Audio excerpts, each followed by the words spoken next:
রোজা অবস্থায় টুথপেস্ট দিয়ে ব্রাশ করা যাবে কিনা দয়া করে জানালে উপকৃত হব। রোজা রাখা অবস্থায় দাঁত ব্রাশ করা যাবে কিনা এটি কমন একটি প্রশ্ন, অনেকে করে থাকেন। আসসালামু আলাইকুম ওয়া রাহমাতুল্লাহি ওয়া বারাকাতুহু। প্রিয় দর্শক, রোজা রেখে টুথপেস্ট দিয়ে দাঁত ব্রাশ করা যাবে কিনা, রোজা রেখে দাঁত ব্রাশ করা যাবে কিনা আমাদের অনেকের জানার কৌতূহল যে রোজা রেখে দাঁত ব্রাশ করা যাবে কিনা। চলুন আমরা জেনে আসি যে রোজা রেখে দাঁত ব্রাশ করা, টুথপেস্ট দিয়ে দাঁত ব্রাশ করা যাবে কিনা সে বিষয়ে আজকে আমরা জানবো ইনশাআল্লাহ। আজকে আমাদের বিশেষজ্ঞ প্যানেলে বাংলাদেশের বিজ্ঞ 5 জন আলেম রয়েছেন। এই 5 জন বিজ্ঞ আলেমের কাছ থেকে আমরা জানবো যে রোজা রাখা অবস্থায় দাঁত ব্রাশ করা যাবে কিনা সে বিষয়ে আজকে আমরা জানবো ইনশাআল্লাহ। আজকে আমাদের বিশেষজ্ঞ প্যানেলে যে সমস্ত আলেমরা রয়েছেন, 1 নাম্বার মুফতি আব্দুল হাই মোহাম্মদ সাইফুল্লাহ, 2 নাম্বার শেখ আব্দুর রাজ্জাক বিন ইউসুফ, 3 নাম্বার মুফতি মোহাম্মদ আলী, 4 নাম্বার শেখ আহমদুল্লাহ, 5 নাম্বার জনপ্রিয় স্কলার ডক্টর মিজানুর রহমান আজহারি। প্রিয় দর্শক, চলুন আমরা একে একে তাদের বক্তব্যগুলি শুনে আসি। আমরা শুরুতেই মুফতি আব্দুল হাই মোহাম্মদ সাইফুল্লাহর বক্তব্যটি শুনে আসি।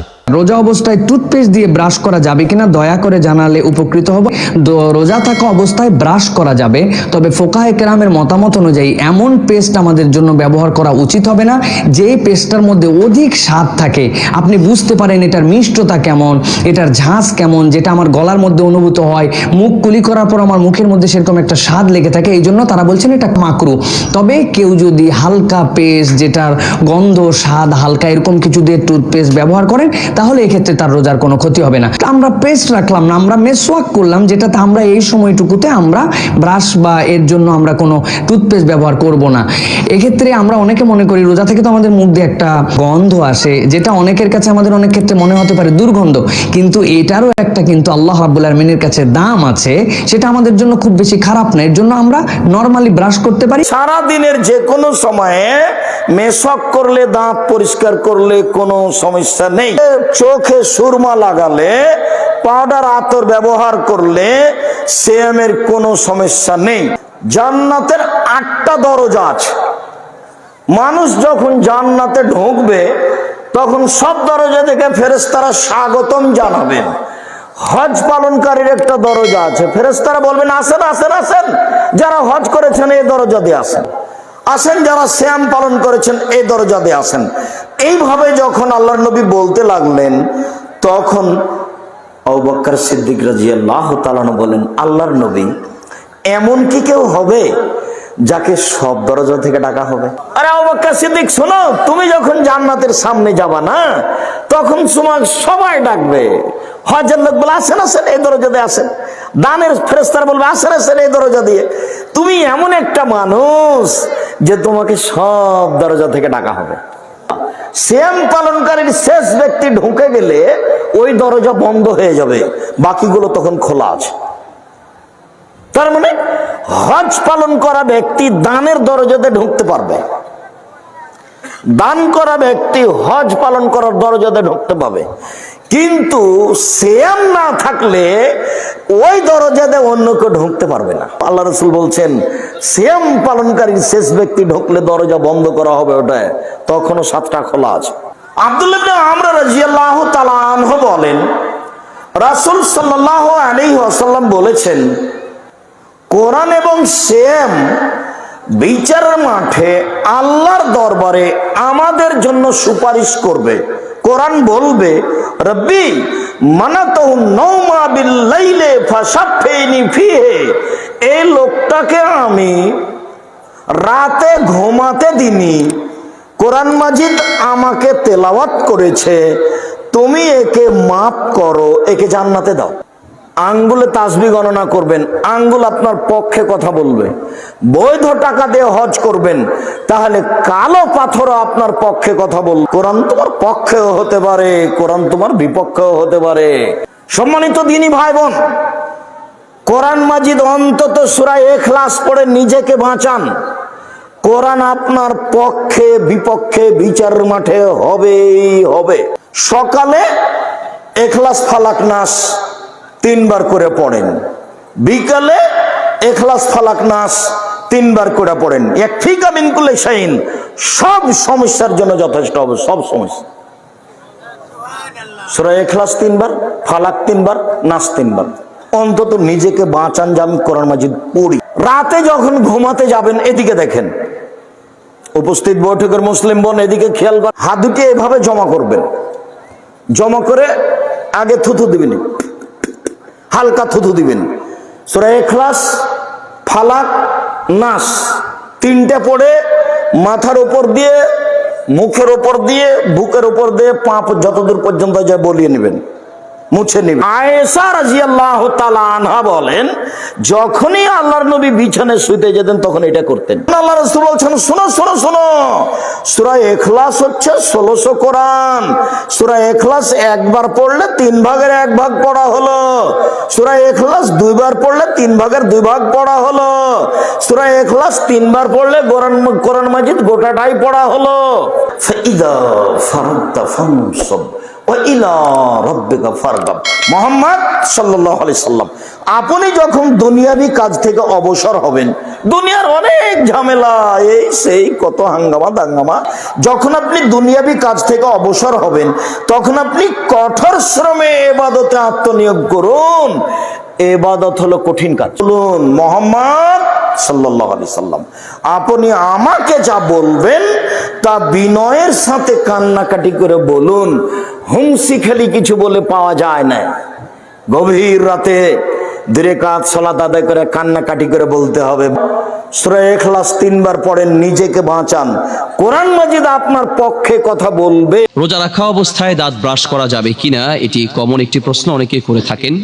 প্রথমত হচ্ছে, রোজা রাখা অবস্থায় দাঁত ব্রাশ না করলেই ভালো। মেসওয়াক করতে পারেন, এতে কোনো সমস্যা নেই। পেস্ট দিয়ে দাঁত ব্রাশ করতে যান, অনেকগুলো পেস্টের খুব গন্ধ বা এটা ঝাঁজ একটা আছে যেটা পেট পর্যন্ত চলে যাওয়ার সম্ভাবনা থাকে। প্রচুর ঝাঁজ যদি থাকে, গন্ধওয়ালা যদি পেস্ট হয়, সে পেস্ট দিয়ে ব্রাশ করা উচিত নয়।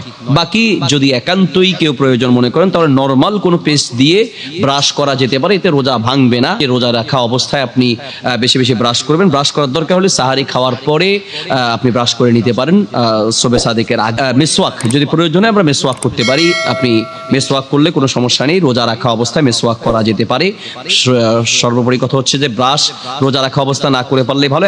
রোজা রেখে কুলি তো করা যাবে, অসুবিধা নেই, কিন্তু রোজা রাখার অবস্থায়, সিয়াম পালন করা অবস্থায় কুলি স্বাভাবিক করা উচিত। খুব গড়গড়ার সাথে, রোজার বাহিরে যেভাবে কুলি করা হয় ওইভাবে গড়গড়ার সাথে কুলি করা উচিত নয়। যদি কেউ কুলি করার পরেও তার গলায় একটু ভেজা ভেজা অনুভব হয়, এতে রোজার কোনো ক্ষতি হবে না। বাকি কুলি করার পরে সেই পানিটাকে মুখে আটকে রেখে কিছু অংশ যদি গিলে ফেলেন ইচ্ছাকৃত হবে, তাহলে রোজা ভেঙে যাবে। এরপরে যে আর্দ্রতা সেটা মুখের ভিতরে থাকবে, ওটা পেটে গেলে বা গলায় এটা অনুভূত হলে এতে করে রোজার কোনো ক্ষতি হবে না। মাগরিবের আজানের সময় অর্থাৎ ইফতারের যখন সময় হয়ে যাবে, আসলে আজানের সাথে ইফতারের সম্পর্ক নেই। আমরা অনেকে মনে করি যে আজান দিয়েছে মানে ইফতারের সময় হয়ে গেছে, যদিও এটা আমাদের দেশের মুয়াজ্জিন সাহেবরা আজান ইফতারের সময় হলে আজান দেয়, কিন্তু কোনো কারণে আপনার মুয়াজ্জিনের আগে হতে পারে, পরেও হতে পারে, ভুল হতে পারে। তো এই জন্য উচিত হচ্ছে যে আমরা এখন ক্যালেন্ডার আছে, আমরা জেনে নিতে পারি যে কোন দেশে বা কত মিনিটে ইফতারের সময় হবে। ইফতারের সময় হলেই আমরা ইফতার করে নিতে পারবো ইনশাআল্লাহ। আমরা দুইটাই একসাথে করতে পারি, অসুবিধা নেই। আপনি একদিকে ইফতার করবেন, কথার কথা আপনি যখন ইফতার হবে একটু খেজুর খেয়ে নিলেন, খেজুর খাওয়ার পরে বা ইফতার শুরু করার ফাঁকে ফাঁকে আপনি আজানের জবাব দিলেন। দুইটাই একসাথে করবেন এবং দুইটারই গুরুত্ব আছে, কোনোটাই বাদ দেওয়ার মতো নয়। ইফতারের যেমন গুরুত্ব আছে, আজানেরও জবাব দেওয়ার গুরুত্ব আছে। ব্রাশ করলে কি রোজা ভেঙে যাবে? না, এর কারণে রোজা ভেঙে যাবে না। বিশেষ করে যখন পেস্ট আপনি গিলবেন না ইচ্ছাকৃতভাবে, তখন রোজা ভাঙবে না। যদি ইচ্ছাকৃত গিলেন তাহলে সেক্ষেত্রে রোজা ভেঙে যাবে। পেস্টের কিছুটা স্বাদ যদি আপনার জিহ্বাতে বা থুতুর সাথে পেটে যায়, তাহলে সেক্ষেত্রেও রোজা ভাঙবে না। আপনি পেস্ট যাতে কোনোভাবে ভিতরে না যায় তার জন্য বারবার থুতু ফেলে ব্রাশ করে কুলি করে আপনি মুখ পরিষ্কার করবেন। এরপরও যে গ্রান ইত্যাদি বা স্বাদ ইত্যাদি আপনি গলার দিকে অনুভব করতে থাকেন বা যদি আপনার ভিতরে প্রবেশ করে, তাতে রোজা ভাঙবে না। পেস্ট দিয়ে ব্রাশ করলে রোজা ভাঙবে না। তবে রোজা অবস্থায় পেস্ট দিয়ে ব্রাশ না করে দিনের বেলা বিশেষ মেসওয়াক করাটা হলো সুন্নাহ। ব্রাশ করতে চাইলে পেস্ট দিয়ে সেটা সাহরি খাওয়ার আগে করাটাই হলো অধিকতর। দাঁত ব্রাশের যে কথা বলেছেন, সেক্ষেত্রে মেসওয়াক তো করলে কোনো সমস্যাই নেই। মেসওয়াক রাসূল সাল্লাল্লাহু আলাইহি ওয়াসাল্লাম করতে উৎসাহিত করতেন এবং রাসূল সাল্লাল্লাহু আলাইহি ওয়াসাল্লাম বলেছেন, যদি আমার উম্মতের উপর কষ্ট না হয়ে যেত মেসওয়াক করাটাকে ফরজ করে দিতাম। তার মানে এটা খুব গুরুত্বপূর্ণ সুন্নাহ, আমাদের এটা করা উচিত এবং এটা খুব স্বাস্থ্যকর। যে ব্রাশ করলে রোজা ভাঙবে কিনা, অর্থাৎ টুথপেস্ট ইউজ করে যদি আমরা দিনের বেলায় ফাস্টিং টাইম যেটা থাকে ডিউরেশন, ওই টাইমে যদি আমরা করি রোজা ভাঙবে কিনা?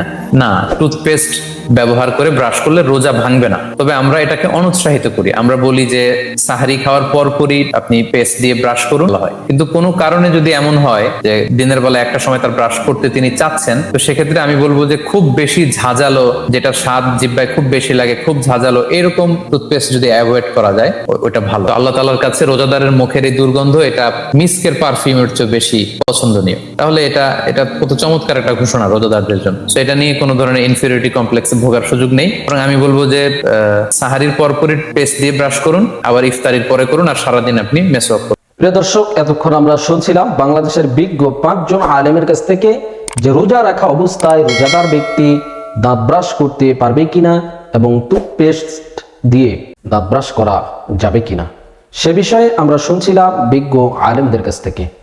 প্রিয় দর্শক, এখানে একটি বিষয় খুবই ইম্পর্টেন্ট যে আমরা রোজা রাখি আল্লাহকে খুশি করার উদ্দেশ্যে। আমরা এত কষ্ট করে সারাদিন না খেয়ে আল্লাহকে খুশি করার উদ্দেশ্যে আমরা রোজা রাখি। যে বিষয়টা নিয়ে রোজা মাকরুহ হওয়ার সম্ভাবনা আছে বা বেশিরভাগ আলেম ওলামাগণ নিষেধ করেছেন এই দাঁত ব্রাশ করতে টুথপেস্ট দিয়ে, সেক্ষেত্রে আমরা এটি এড়িয়ে চলবো। ইফতারের পর থেকে সেহরি পর্যন্ত আমরা দাঁত ব্রাশ করতে পারি টুথপেস্ট দিয়ে, এতে কোনো সমস্যা নেই। কিন্তু রোজা রাখা অবস্থায় আমরা এটি এড়িয়ে চলবো ইনশাআল্লাহ। প্রিয় দর্শক, আমরা এখানে বিজ্ঞ 5 জন আলেমের কথাগুলি শুনলাম। এই 5 জন বিজ্ঞ আলেমের মধ্য থেকে যার কথাগুলি কোরআন ও হাদিসের দলিল ভিত্তিক মনে হবে আমরা তার কথাটাই, তার মতটাই গ্রহণ করে নেব ইনশাআল্লাহ। প্রিয় দর্শক, সর্বোপরি আল্লাহ তাআলার কাছে দোয়া করি আল্লাহ তাআলার হুকুম অনুযায়ী, রাসূলের আদর্শ অনুযায়ী আমরা যেন সিয়াম রোজা পালন করতে পারি, সে তৌফিক যেন আল্লাহ তাআলা আমাদেরকে দান করেন। আল্লাহ তাআলা আমাদের সবাইকে যেন কোরআন ও সুন্নাহর সহিহ পথে আমাদেরকে যেন পরিচালিত করেন। প্রিয় দর্শক, আমরা একেবারেই ভিডিওর শেষ প্রান্তে চলে এসেছি। আমি মিনারুল ইসলাম আজকের মতো এখানেই বিদায় নিচ্ছি। দেখা হবে অন্য কোনো ভিডিওতে। সে পর্যন্ত সকলে ভালো থাকবেন, সুস্থ থাকবেন। আসসালামু আলাইকুম ওয়া রাহমাতুল্লাহি ওয়া বারাকাতুহু।